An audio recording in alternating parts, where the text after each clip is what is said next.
И вот, Женя, я тебе говорил про Гемет аппарат. Вот у меня такой аппарат газодинамического напыления, который напыляет.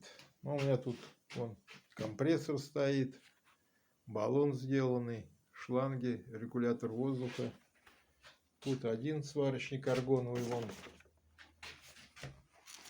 стоит, Брима.